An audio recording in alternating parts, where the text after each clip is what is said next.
This channel does not promote any violent, harmful, or illegal activities. All content provided by this channel is meant for an educational purpose only. Swami Vivekananda এমন একজন মহাপুরুষ যাকে বাঙালি হিন্দু তাদের হৃদয়ের সবচেয়ে কাছাকাছি মানুষদের অন্যতম বলে মনে করে।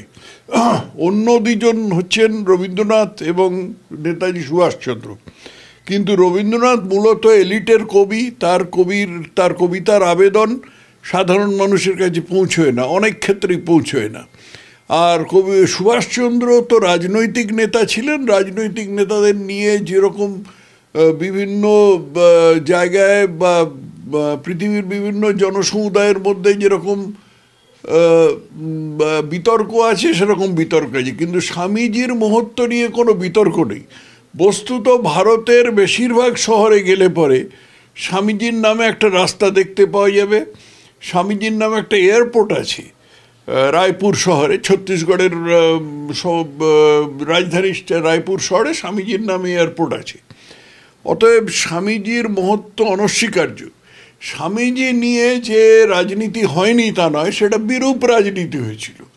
কমিউনিস্টরা বলতো, বাঙালি কমিউনিস্টরা, যে স্বামী তো বলতো না, বলতো বিবেকানন্দ চাকরি না পেয়ে সন্ন্যাসী হয়েছিল। কিন্তু যখন এরাই উপলব্ধি করলো যে মার্কস লেনিন বাজারে কাটছে না, পোকায় কাটছে, তখন তারা স্বামীজির প্রসঙ্গ থেকে উপড়ে এনে কিছু কথা লিখতে আরম্ভ করলো। যেমন, আমি জাতিকে সেই জায়গায় লইয়া যেতে চাই যেখানে বেদ নাই, কোরআন নাই, বাইবেল নাই ইত্যাদি।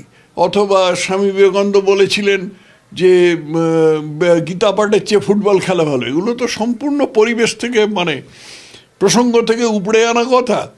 এইখানেই ওর মহত্ব। এবং স্বামী বিবেকানন্দকে যদি কেউ রাজনীতির প্রয়োজনে ব্যবহার করেন তাতে আমি কোনো আপত্তির কারণ দেখছি না। কিন্তু যে ব্যাপারটা হচ্ছে আজকে সারা পশ্চিমবঙ্গ জুড়ে বাঙালি হিন্দুদের মধ্যে, সেটা মূলত রাজনৈতিক বলে আমি মনে করি না। সেটা মানুষটির প্রতি অবিমিশ্র ভক্তি থেকেই হচ্ছে। সেটার মধ্যে আমি তো বললাম, তো দোষের কি আছে? যদি কেউ স্বামী বিবেকানন্দকে হিন্দু ম্যাসকট বা হিন্দু ধর্মের ধ্বজাধারী বলে কেউ সামনে রাখেন, তার মধ্যে দোষের তো আমি কিছু দেখতে পাই না। তোমরা তো অমুক জামা মসজিদের ইমামকে নিয়ে উচ্ছ্বাস করো, তো তাকে ম্যাসকট বলে ধরা হয়, তাতে কোনো দোষ দেখা যায় না।